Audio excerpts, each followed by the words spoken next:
Hello and welcome back. My name is Chris and welcome to my little corner of the baseball world. I thank you for coming back and seeing part 2 of our 70s PSA reveal. This part will consist of 33 cards from 1975. These all will go into my collection. We are looking at some high-grade examples and very, very nice cards. So if you like crispy, nice-looking high-grade cards from 49 years ago, this is your video. So we're going to take a look at that. Again, I wanted to start off showing you a couple of the autographed baseballs that I've collected over time and some of my favorites. And then I've also added another little treat for us tonight, and a couple of bobblehead dolls from my minor league days. If you saw my intro video, you'll know that I worked for a minor league team for 8 years. I'm from Evansville, Indiana, home of Don Mattingly originally. So you'll just hear me make references periodically to both of those from time to time. And then there will be separate videos that will contain stories from various events and happenings in my life through the years. So the two bobblehead dolls we have are representative of the 1967 Birmingham A's, and they are of Vida Blue and Reggie Jackson, as you can see, and both of those are autographed by each player. We did those as stadium giveaways. When we did those, we always allowed the staff to purchase a few extras if they wanted to, in addition to the ones that we gave away in the stadium. And so those were mine, and I was able to get those signed. But those represent the Birmingham A's that played at Rickwood Field in 1967, right before they went on to stardom with the Oakland A's and on to a 3-year World Series run in the early 70s. So I thought I would add Reggie and Vida. I should have added them when we did the other 70s reveal, the first part of it, with the general cards from throughout the decade. Didn't think about it at the time, so we're going to add them now, even though these are 75 cards and not, earlier 70s cards. So anyway, we shall proceed from here. Again, I thank you very much. If you do like what you see, subscribing and liking the video does help. It helps greatly, and it's appreciated on my end. I'm going to go through these. I'm going to share a little bit, tidbits about players. So this may take a little bit, but I'll go through it as quickly as I can without completely rushing it, and to give you an opportunity and a chance to look at the cards as well. So, all right, let's start off with the cards. I'm going to zoom out just a tad bit more here, just to give us a little bit of extra room there, and we may adjust as we go. But the first card that we have is a number 7, the no-hitter highlights from 74. We got 3 players on there. The guy on the right you all know is Nolan Ryans.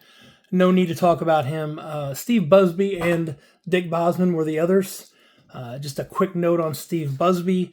His career got off to a rocket fast start, and he won 56 games during 3 years, 3 of his first 4 years. Totaled 56 games, including winning 20 in, I believe, 1973. Unfortunately, injuries took its toll, and he had an early rotator cuff issue and was not able to continue at that success rate. But Steve Busby was a very, very good pitcher, started off strong, got a no-hitter in 74, and then unfortunately the injury bug caught him from there. But this is a very nice looking example of this card. It's well centered, looks good. On this one we got a near mint 8 on this one. So again, nice looking card. Oh, that's upside down there. Give you a little bit of look at the back. See if we can do that without too much glare. And so we'll start it off with a nice little 8 on that one. Now, as I go through, I will mention that I will have duplicates of some of these. These were basically a group of cards that I pulled from my set that I had ungraded, the ungraded portion of my set, and kind of picked what I thought were some of the best ones. to send off, even if I already had another graded example, because I figured worst case scenario, if they're indeed high grade like I believe they are, then they can always be sold and we can use that money to buy others. So next, we'll go with a Ron Santo. Cubs third baseman for many, many years. Finished his last year with the White Sox.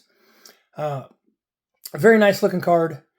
Thought that we had a good shot at a 9 on this one. But instead we ended up with another 8. A near mint 8 on that one as well. Santo was elected to the Hall of Fame in 2012. And just a very, very popular Cubs player from mostly the 60s and early 70s. Next, we will go to the 1963 season with the 1963 MVPs. I love this MVP series. It really kind of helps, especially if you didn't live through that time, helps you go back and see who the most valuable players were. And, sometimes you'll find some surprises in there. Elston Howard being one for some. Bobby Shantz was another early in the 50s. Zoilo Versailles in 65. Some names that you don't necessarily think of when you think of MVPs. But they were there, and this series of the MVPs from 51 to 74 really showcases that, and I think those are really cool. This one's a really, really sharp card. Looks nice, centered well. And PSA, if I can get this to focus, PSA agrees that this is a mint 9, and I don't know why that's not focusing at this point. And my apologies for that. There we go.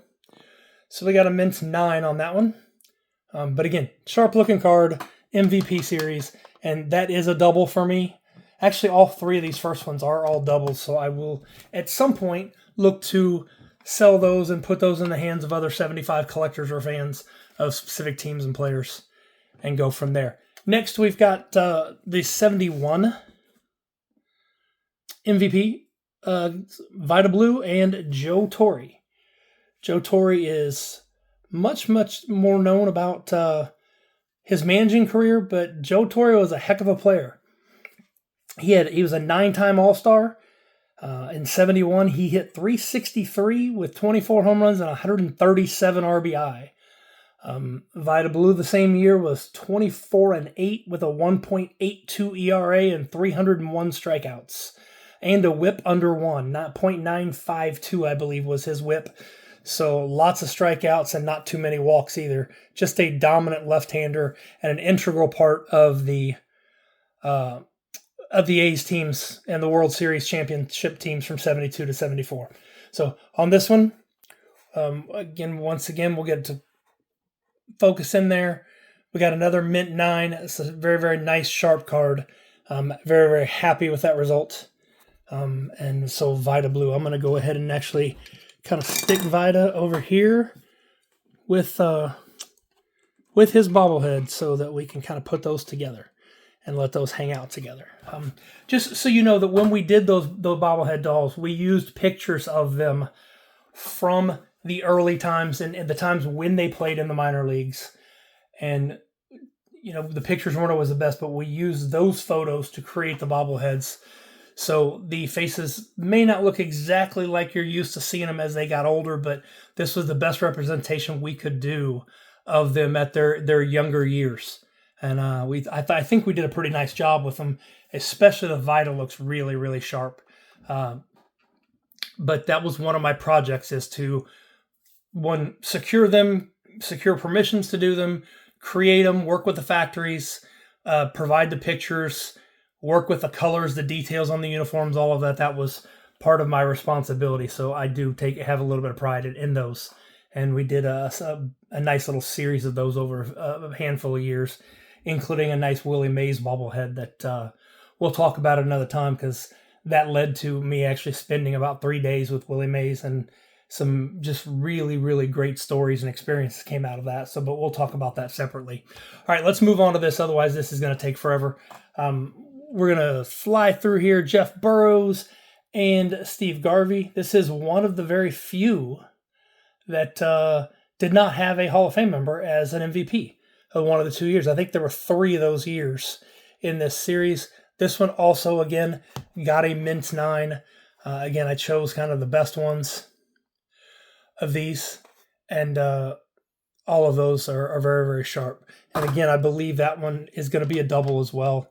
And it may be, and I don't recall off the top of my head, I may have an 8 and be replacing it with a 9. So at the same time, still anything that I have doubles of it at some point will go for sale. I'm not looking to sell cards on here. That's not the specific purpose. But if you're interested in something specific, please shoot me a message. That'd be great. We can go from there.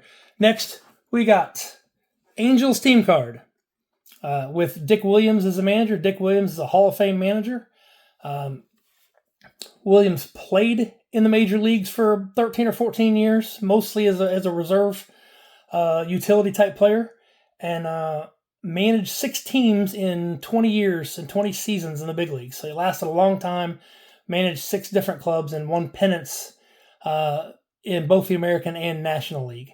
94 with the Padres, and I do not remember the American League team off the top of my head. But he did win 2 pennants in those 20 years.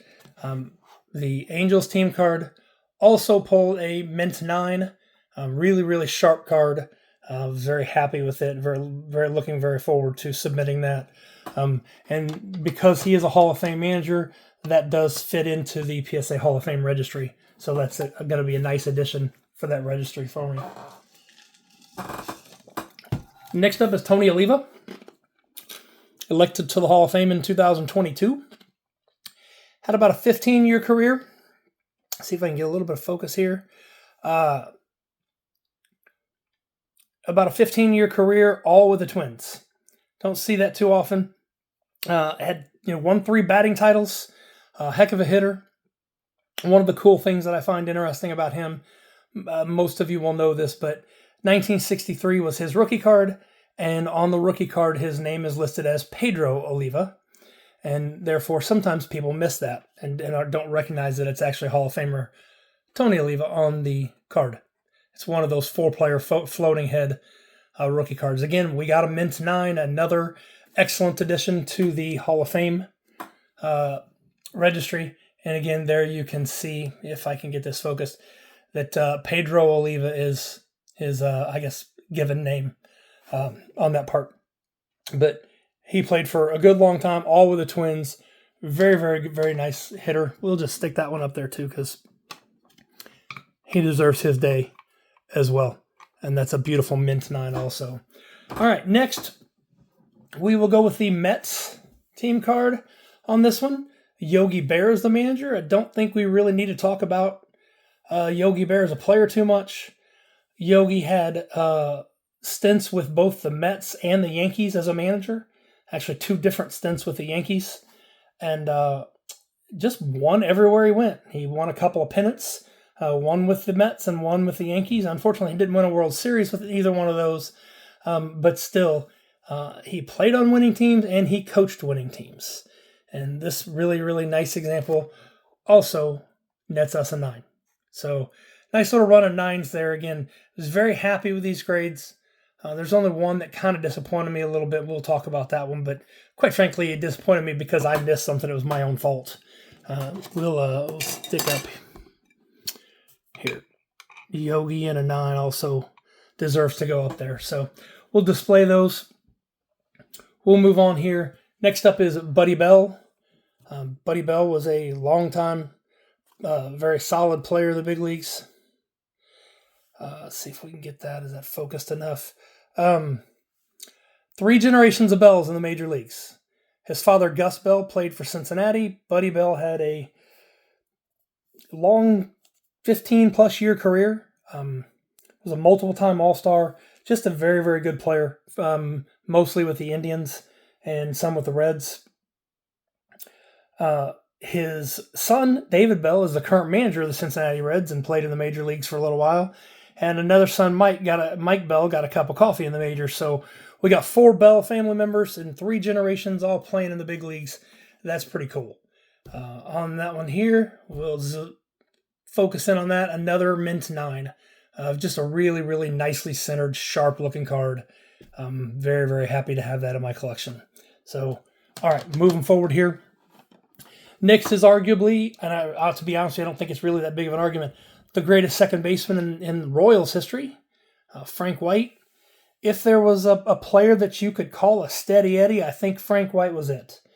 5-time All-Star, 8 Gold Gloves, had a Silver Slugger, was a big part, an integral part of some Royals teams, in some very good Royals teams in the late 70s and early 80s. Frank White was a heck of a player.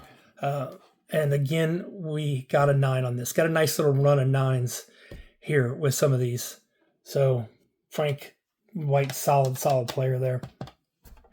Next up, many of you will know him more for being the announcing partner of Harry Carey with the Chicago Cubs broadcast, but Steve Stone did pitch in the major leagues for about 10, 11 years or so.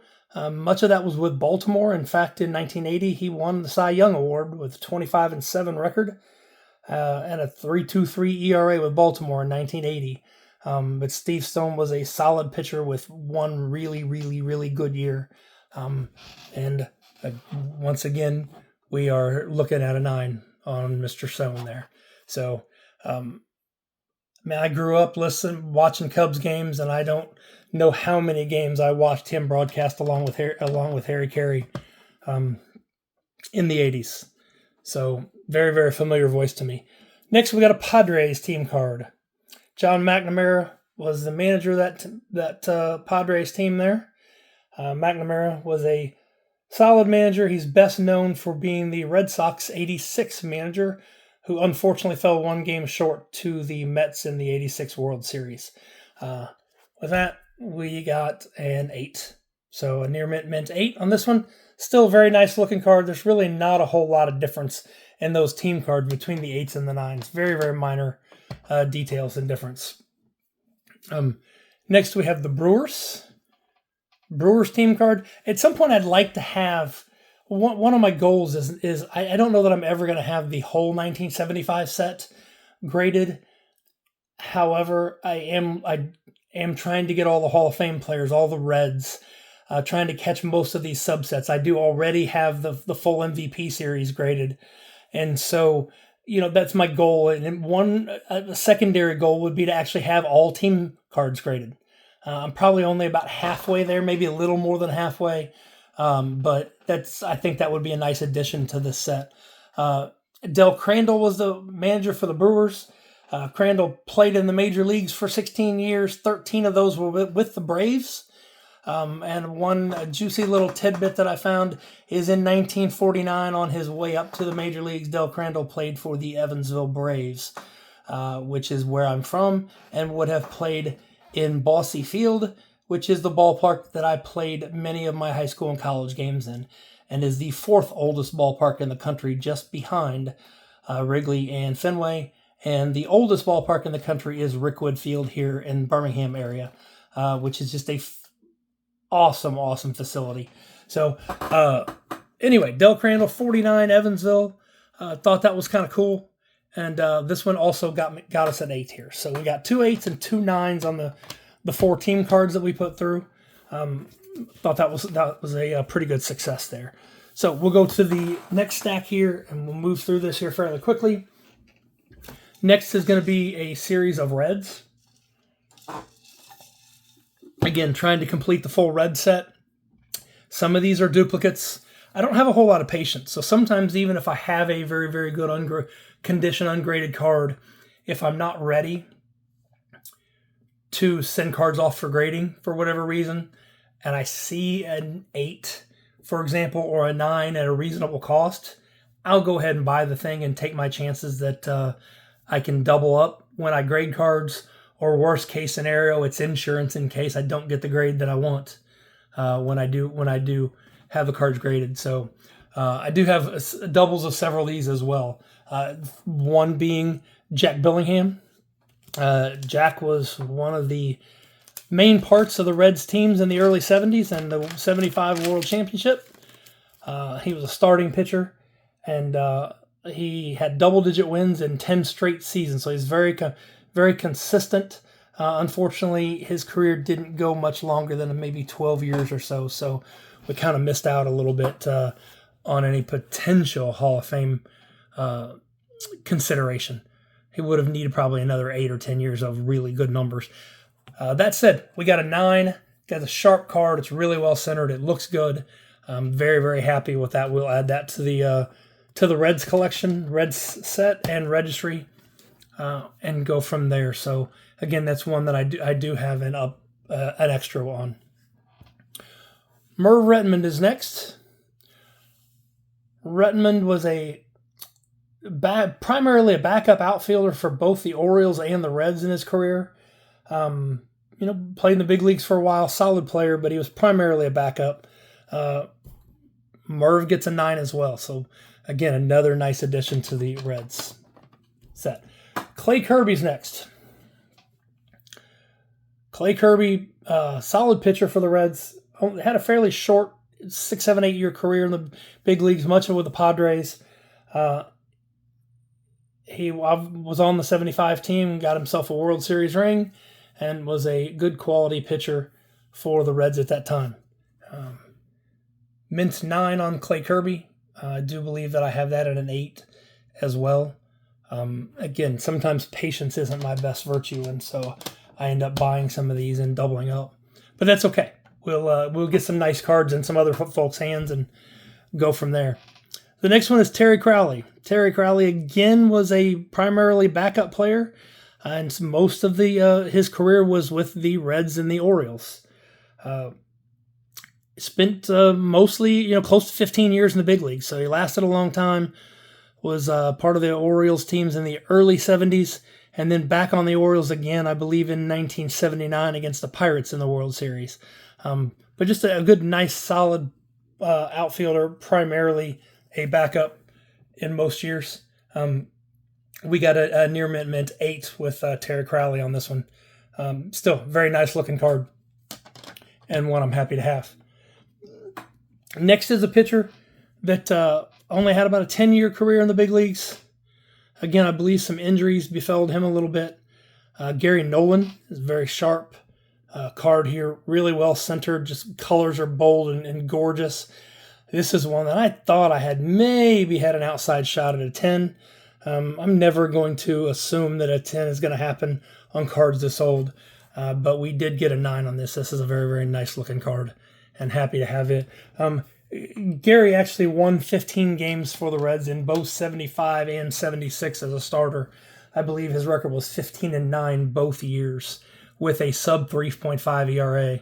So good, solid pitcher, just didn't have the length of career needed to get more accolades down the road. Next up, I have 2 of the same card. I had 2 of these raw. Both of them looked pretty nice. I figured, what the heck, let's grade them both and see what happens, and see if one does better than the other. This John Vukovich, nice, sharp-looking card on it. Vukovich was a backup infielder, mainly with the Phillies in his career. He was with the Reds in 75 only, just for 1 year. Obviously, with Pete Rose, Joe Morgan, Dave Concepcion, you're not going to break through and get a whole lot of time on the playing field as an infielder, but he was a reserve infielder for the 75 World Champions. And this particular John Vukovich got an 8. Still, nice looking card there. And his partner, the other John Vukovich, again, nice looking card. I keep saying that all of these are just really beautiful cards. For 49-year-old cards, I can't complain whatsoever. This one got an 8.5, so we got a slightly better grade on it. I believe this was the only 8.5 that we got on this whole sub. So we're going to take that. So that 8 will be available at some point down the road, Mr. Vukovich. But again, happy to add him to the Reds registry there. And the last Reds player here is one of the rookie pitchers cards. We got 4 players on this card. Pat Darcy was the Reds rookie, and is what puts it into the Reds category. But Tom Underwood had a nice, roughly 10-year career. Hank Webb had a nice 6-8 years in the big league. So all of these guys got some time. But Dennis Leonard was by far the best pitcher in this group.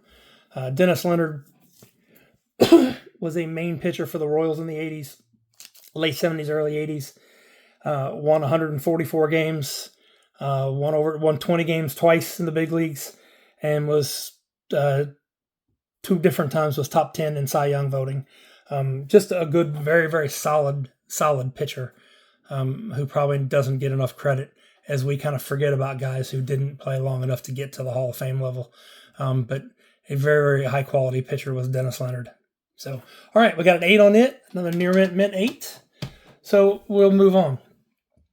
Next card is Milt Wilcox. Milt was a starting pitcher, pitched mainly with the Tigers, most of his career with the Tigers. A solid pitcher. In fact, he had 2 starts with the Tigers in '84 and won his start in the Championship Series and in the World Series, and gave up 1 run in 14 innings in those 2 starts. Just was very, very strong starter at that point for the Tigers. This one, I'm kicking myself a little bit. I don't know how well I can see this one. Let's see if I can zoom in on this a little bit. If you can see right above the N there in the first N in Indians, there's a just a little stain there. And I think that's probably what knocked us down to a 7 here.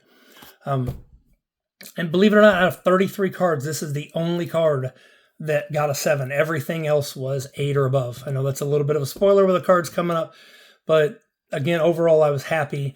This is a nice looking card. I don't think it was going to be a 9 anyway you looked at it, but at the same time, I think that stain, I probably just didn't give enough consideration to it in terms of how it would affect the grade. All right, let's move forward here and wrap this up. We got another small stack here. Dave Friesleben pitched 5-6 years in the big leagues. This is him with the Padres. We got an 8 on him. Bill Singer was a really nice pitcher. Pitched for a long time with the Dodgers and Angels. Both had 14 years in the big leagues and won 20 games twice. One with the Dodgers, one with the Angels. And on that one, we got a mint 9. So that's a nice looking Bill Singer there. Next, we have Chuck Taylor, who has nothing to do with the basketball shoes. Chuck Taylor had a short career with the Expos and also, I believe, with St. Louis. Was generally, there we go. There's a little bit better focus on that one. Mostly a relief pitcher. That one we got an 8 on it as well. So we'll take the 8 on Chuck Taylor and move on. It'll add to the set. Now, Ron Blomberg was the next player up. I'm going to tell you 2 quick things about Ron, and we're going to try to move forward as fast as we can here. Ron was the number 1 overall draft pick in the '67 draft of the Yankees, and many thought that he had a good chance to replace Mickey Mantle as the next great Yankees outfielder. Obviously, we know that did not pan out that way. I think he played 8 or 10 years in the big leagues and was a solid hitter, but never near a star. The claim to fame for Ron is that he was the first ever official DH in an American League game. The DH was put in as a test rule, exploratory rule, however you want to say it. It was a 3-year rule that they were going to try out, a trial. American League only. And on opening day, the Yankees were playing in Fenway Park. He was batting 6th. The Yankees got some runners on base, and he ended up drawing a walk from Luis Tiant and drove in with the bases loaded and got an RBI and then later a hit in the game as the first DH ever in Major League history. So that is Ron's claim to fame, and on that one we got an 8. So got a nice 8. Just an interesting little story that some of you may not know about Ron Blomberg. All right, next, Elliot Maddox. Elliot Maddox played for 10, 11 years in the big leagues. This is a nice looking card here. Played for the Yankees here. He played with several different teams along the way. Was primarily a reserve outfielder, but we'll fill in the set with a mint 9 on Elliot Maddox. That's a nice card there. All right, a few more to go here. Ken Holzman, again, an integral part of the A's championships of the early 70s. Starting left-handed starting pitcher. Ken Holzman was a very, very good pitcher. In fact, he pitched 15 years in the big leagues, won 174 games. Pitched a no-hitter for the Cubs as he came up with the Cubs initially. pitched a no-hitter in 71 with the Cubs, and won World Series titles, 3 with the A's, 72 to 74, and another with the Yankees in the late 70s. Holzman was a good, solid pitcher, and on this one here, we got an 8 as well. So nice looking sharp card of Holzman. This one's not quite as centered as I normally would like, but it still hits a 60-40 mark, so I'm okay with it. Sometimes it doesn't take a whole lot for these cards to look more off-center than they actually measure. Next, we got Willie Montañez. Again, primarily played with the Phillies. Solid player overall. Played a little first base, mixed in a little bit outfield. Got about half his career with the Phillies, but played 14 years in the big leagues. So Willie was good enough to stick around for a while. And again, we got a mint 9 on that. That's a very, very nice looking card there. So last few, Paul Lindblad, another key part of the A's World Series teams. Was on all 3 of the A's 72 to 74 World Series winners. He was primarily a relief pitcher.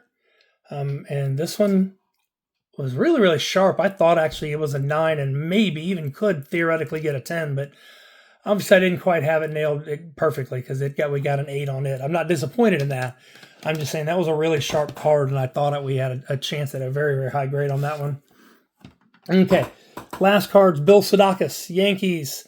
Again, pitched a few years in the big leagues. Nothing really stands out about his career that I know of. Not real familiar with him, but this card did get a mint 9, and we're going to take that and be happy with it. So Bill Sadakas with the A's.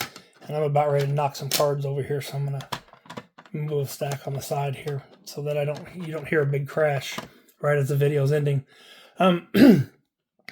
Next, I got a Dave Nelson. Dave was a middle infielder. He was a one-time All-Star. He was an All-Star in, I believe, 73. Was a backup infielder times, starting infielder a few years. Played 10 years in the big leagues. Just a solid, if unspectacular player, but a solid player. This one also got a 9. And the thing that's interesting about this card, and I did not realize this, it was never an intention of mine, but this is a very low pop card. There are only 3 PSA 10s in existence, and there are only 30 or 31 9s. So very happy to get that. The 9s that I have seen, they don't come up very often, and they sell for a few $100. I've seen them anywhere from $250 to $400. But just because you don't see them very often. So that's really cool. That was kind of something I found out after the fact. I knew it was a sharp card. I liked it. So we submitted it and got a little bit lucky there with value, but it's going in the collection and not being sold, so it doesn't really matter. The last card, Brent Strom. 5 years in the big leagues, pitched 100 games. This one we got an 8 on it as well. See if we're focused enough for that. Sometimes this thing just doesn't. There we go. A little better on that. Got an 8. Nice looking card here. So out of 33 cards, we got 1 7. We got 1 8.5. We had 18 9s. I believe if my math is right, that leaves us with 13 8s. So 32 out of 33 cards were 8 or above. I cannot complain about that one iota. That's a beautiful submission. Makes me happy. Makes me have some nice additions to the set. Some nice doubles that I'll be able to move and pass along to some other collectors at some point. But I appreciate you sticking with me, watching through this video. A lot of people love the 75 set. A lot of people don't really care much about it. So I know sitting and watching through some of these common players or lesser stars, again, it's just appreciated that you stuck through it on me, or with me on it. Once again, before I say goodbye, I will ask if these videos interest you, if you'd like to see more, please like the video. Please subscribe to the channel. We'll add some more videos. I'll share some stories in a few videos. Again, I got some really cool stories. I've been in some interesting places, and I've got some stories to share that I think you'll enjoy. With the 2 highlights being, spending time with Willie Mays, and then also growing up watching Don Mattingly. And what I mean growing up watching, I watched Don Mattingly play when he was still in high school. And Don Mattingly was a hero to me before he ever even came close to the Yankees. So I can share a little bit of stories about the early days of Donnie baseball. So again, thank you for joining me. Appreciate it very, very much. Hope to see you again soon.